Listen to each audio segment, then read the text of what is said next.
திராவிட model தோற்றுக் கொண்டிருக்கிறது என்பதற்கு கரூர் நிகழ்வு ஒரு சாட்சி என கூறியுள்ள தமிழிசை சவுந்தரராஜன், விஜயுடன் கூட்டணி வைப்போமா என்பது குறித்து வருங்காலம் தான் முடிவு செய்யும் என தெரிவித்துள்ளார்.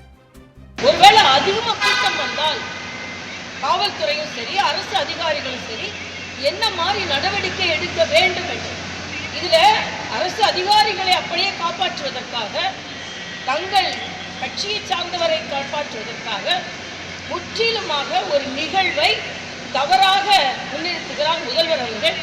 இது கடுமையான கண்டனத்திற்குரியது. இன்னொன்று, எல்லாவற்றிலும் முதலமைச்சரும் திராவிட முன்னேற்ற கழக திராவிட மாடலும் தோற்றுக் கொண்டிருக்கிறது என்பதற்கு விஜயின் சம்பவம் ஒரு சாட்சி.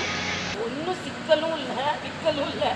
அதில் விஜய்க்கு அநீதி இழைக்கப்படுகிறது. ஒரு ஆர்ப்பாட்டத்துக்கு, ஒரு கூட்டத்துக்கு அனுமதி கேட்டால் அந்த அனுமதி மறுக்கப்படுகிறது. ஏன் எதிர்கட்சிகளின் உரிமை பறிக்கப்படுகிறது என்று நாங்கள் கேட்குறோம். நாங்களும் எதிர்கட்சியாக இருக்கோம், தம்பி விஜய் எதிர்கட்சியாக இருக்காரு.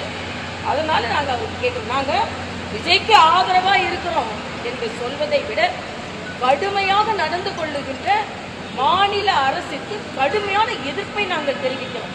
அந்த வகையில் விஜய் பாதிக்கப்பட்டவரால் நாங்கள் கூட இருக்கிறோம். அதாவது ஒரு இன்சிடென்ட்ஸில் கொஞ்சம் சொன்ன உடனேயே எல்லாத்துக்கும் கூட்டணி புள்ளி தான் வைக்க முடியாது. கூட்டணி நடக்கலாம், எப்படி வேணாலும் நடக்கலாம். அதை பற்றி கூட்டணி பற்றி பேசுவதற்கு நான் இப்போ வரல. நாங்கள் கூட்டாக அரசாங்கத்தை எதிர்ப்போம். அது கூட்டணியா கூட்டாக வருங்காலம் தெரிவிச்சு